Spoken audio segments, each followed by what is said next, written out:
What in the actual shit is going on? Jericho Green here with you once again. Now, normally I do my videos in one take, but this is actually the second take because I was 30 seconds into the first video and my daughter called and asked me if she could have rice. Anyway, from time to time, I like to tell a story from my past. It's not always social political shit in the what's going ons in the world right now. But it's been a while since we've had a little story time with Uncle Jericho. So come over here, sit your ass down, and listen up. Like Bernie Mac said, I'm trying to tell you a story. So, since we're in the hypersensitive, everything is fucking racist, even as silly as this sounds, and as silly as normal people, no matter what side of the political aisle you are on, we would find this silly. But for real, if a kid wanted to make a case and he went home and told his parents that this happened to him and they wanted to make a stink about it, they could. And that's shitty. Here we go.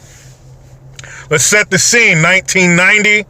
Mrs. Husby's 5th grade class. I was about 9 or 10 years old. My birthday's late in the year, so it could have been 9 or 10, whatever. So we're reading this book, and it's called Jump Ship to Freedom. And you know how it is when you're reading in class and the teacher, tells, hey, who wants to read? Let's get some volunteers.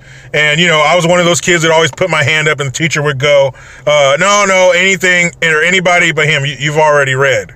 Imagine me, not shy. So she looks, and they always, after the ones who want to volunteer to read, then they start picking out the ones who don't want to fucking read. So she picks my homeboy named Mark. And this book called Jump Ship to Freedom is about this young kid, probably around our age at the time, maybe 10 to 12 years old. And he's keeping a journal of his trip from Africa to here as a slave. And some of the story takes place after he gets here. And he is a slave. So she looks around and she's like, and Mark is sitting there like, please don't fucking pick me. Please don't fucking pick me. And who does she pick? All right, Mark, you go ahead. You read the next chapter. So it's in the beginning of the book, and he's talking about what life is like in Africa and where he lives, in his village and all this stuff.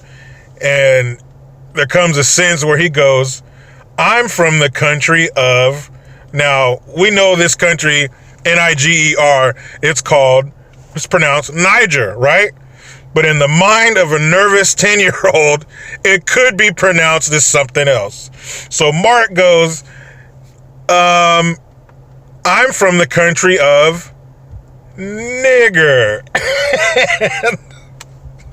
As soon as that came out of his mouth, the whole class just turns around and looks at me like, oh shit, what's he gonna say? You can hear like the desk, the whole class. Every eyeball in that fucking class, I had like 30 eyeballs on me, 40 eyeballs. They all turn around and look at me like, whoa, how's he going to take that? Is he going to get mad or what? Because, that's the word, right? And I remember feeling like that was one of the few times in my life where I was in total control. It felt like race relations on the playground for the next 15 years depended on what I did next, right? And the fucking teacher, she was looking at me. She was like, fuck, and I remember just like, no big deal. And I just look back down at the book because it wasn't a big deal. I know he didn't mean to say that. That was my boy. You know what I mean? We're little kids. That's when your friendships and your relationships are most at their most pure. That was my boy. All we cared about was riding bikes and shit and making dirt bombs and throwing them at people. So I know he didn't mean to say that shit. But damn good and well, nowadays, if a kid was like, somebody said the word nigger and the teacher didn't do anything. And she did it. She just kind of like, all right, cool, let's keep going. Don't call attention to it. Like my son, he's 3.5. Sometimes he'll just say words and he happens to say a cuss word. Like he'll say shit or something like that. Now, he doesn't hear us talk like that. We don't listen to that kind of music around him. Obviously, it was an accident. So you can call attention to it, but hey, you're not supposed to say that or laugh or just ignore that shit. We just ignore it. Mrs. Husby ignored that shit. We went right ahead. But if a kid were to do that now, you know damn good and well, if their parents were so inclined or their dumbass single mom was so inclined and she was pissed off, well, somebody in the class said the word nigger and my son's offended, you need to do something about it. There would be K whatever, or if you're east of the Mississippi, W whatever news station would be down there getting a statement from the principal. Like this was the second coming of the civil rights movement. But I knew at the time, even at that young age, to take the high road, to do the right thing. I wasn't offended and I wasn't going to act like it.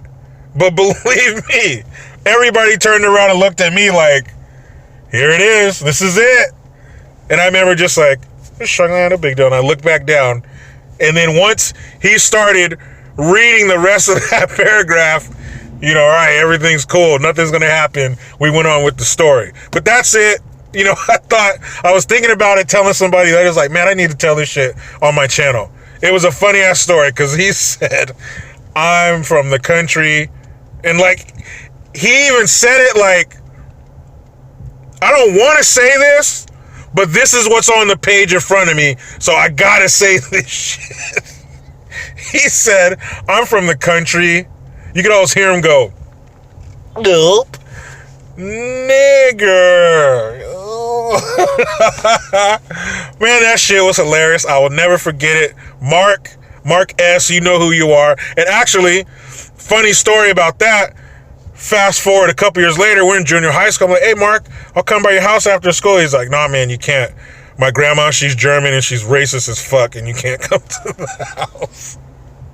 I was like, damn. But again, I knew it wasn't him. I knew he wasn't like that. But hey, his German grandma was racist like a motherfucker, so I couldn't go over there until she died. But anyway, that's story time with Uncle Jericho. Let me get over here and enjoy my weekend. Happy Labor Day, but you know how it goes.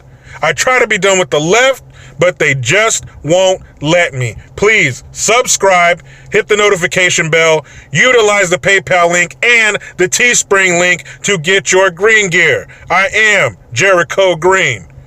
Man, I'm out.